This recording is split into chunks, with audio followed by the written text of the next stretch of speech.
Hi everybody and welcome back to another video. In today's video we're going to talk a little bit about practicing listen and repeat. A lot of people have been asking me about the best possible way to practice this. We're going to talk a little bit about what happens first, and then we're going to get into a few ways you can practice this. I'm going to show you 3 ways that are basically recommended by TOEFL.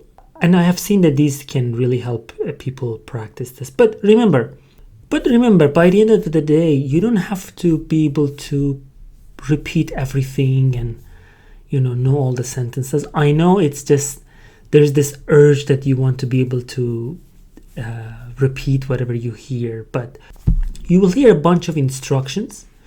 So usually there is a context, or in a gym or in university or campus, whatever. Think carefully about that context. Make sure that you familiarize yourself with different contexts, because if you're ready for context, you're able to understand different accents and different pronunciations better. If you think you have a problem with a particular accent of English, for example, you're not very comfortable with British or Australian or American, try to practice them. Try to listen to examples online and on YouTube to be able to, for example, train your ears to be more comfortable with those things. But keep in mind that you will hear a variety of accents. That's something that I can confirm. Although TOEFL is an American-based test, but you will hear a wide range of accents because they are going to make their test more international, as they have in the last couple of years. So you will hear a bunch of instructions, and then you will have 8 to 12 seconds based on the length of the sentence to be able to repeat. I've created 2 practice videos before about this, so you can check the links in the description and practice them for yourselves. But today we're going to focus on ways we can prepare for it, and these ways can help you, of course, in time. Let's get to my screen and see what these 3 ways are. Okay, as you see on my screen, there are 3 sort of study / practice techniques that are recommended by TOEFL. We're gonna read them together, and I'm gonna break them down for you so you can try them at home. Technique number 1 suggests that listen multiple times. This is interesting. Listening is indeed a muscle practice. So you need to train your ear muscles. So the more you practice, the better your results will be. But what is suggested here is to listen to things different times. So multiple times. Let's break this down. It says listening is a skill that needs to be practiced, of course. One way to practice hearing all the words in an utterance or sentence is by listening to content more than once, with the goal of eventually being able to listen only once in order to comprehend. So you can download a bunch of recordings, or you can use sentences from podcasts or blah blah, and listen. Do not try to, especially if your level is lower than B2, for example, do not try to repeat them the first time you heard them. Remember, in the exam we will hear them only once, yes, but when we are practicing, we don't need to do that. You can listen to the sentence a couple of times. Each time, listen to specific part of the sentence. Listen to the verbs. Listen to the nouns. Listen to the intonation of that sentence. Okay. After 4th, 5th, or 6th time, try to repeat that. Do a bunch of recordings, for example, practices with this technique on day 1. So listen as many times as needed until you're fully confident and you can say the whole sentence. Try this again 2 days later. When you do it 2 days later, make sure that you listen fewer times. Then repeat this next week. Fewer times. Continue this cycle until you're able to repeat that sentence with only listening once. I know it requires a little bit of planning and patience, but it's going to really work. It's going to really improve the way you can focus on information and raise your chances for the exam. So on the first go, listen as many times as needed until you're comfortable. Let's say 10 times. That's fine. Remember, next time, make this to 8 times. Next time, make it to 5 times, and then go down from there. So this is a nice way, especially if you are from a lower level, B2, B1, A2. This is gonna really help you get started with this. Number 2 is make recordings. So this is very interesting. I recommend this to people from different exams and different scenarios, but especially for TOEFL. TOEFL is a computer-based test. Everything's recorded. Everything is machine-based, as they say. So you do not interact with a real person. All right. So everything's recorded. There's a timer.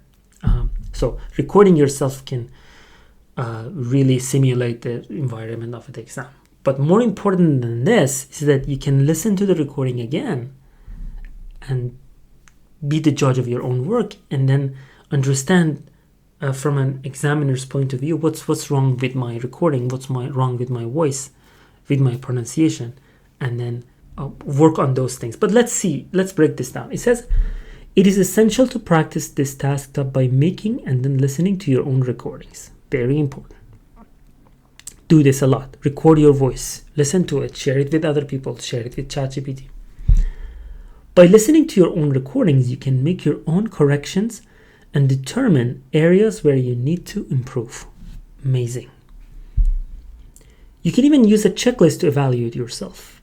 Play back the recording and fill out this checklist. You can have this checklist, and then you can mark yourself. Okay, did you include all the words? Yes or no? How many words did you miss? You can compare it with the original sentence. If you missed, for example, 1 or 2 words, you can check box here. If you missed a lot of words, you can do it here. And then next time you can try the first technique, listening more, or probably just keep on practicing until you're more comfortable and until you can get more words there. So recording yourself and listening to yourself and judging yourself, try to correct yourself is very, very important. Before we move on to the next point, remember, if you have any questions, drop them in the comment. If you don't fully understand this, let me know, and then I will tell you how to approach this. And remember, these are practice techniques, and you need to spend some time on this if you want to get results out of them. All right. If your exam is in 2 weeks or 5 days, these probably won't help you much. So remember that. But if you have time until your exam, make sure that you patiently follow these and improve your skills. Remember, just doing real TOEFL practice tests again and again and again without practicing on your general English or on your general skills, it's not going to really help you much. So I see students, they download all the practice tests and they start doing them, and then no feedback, no practicing, it's not really going to help you. It's not going to take you far. All right. By just doing more mock tests, you're not going to improve. Okay, you need to work on your problems. Mock tests are a way to help you find your weak points. All right, so for example, you understood that your weak point is in this listen and repeat. Now, here are 3 things you can do to improve. Follow this patiently and consistently, and then try a mock test, for example, in 2 weeks.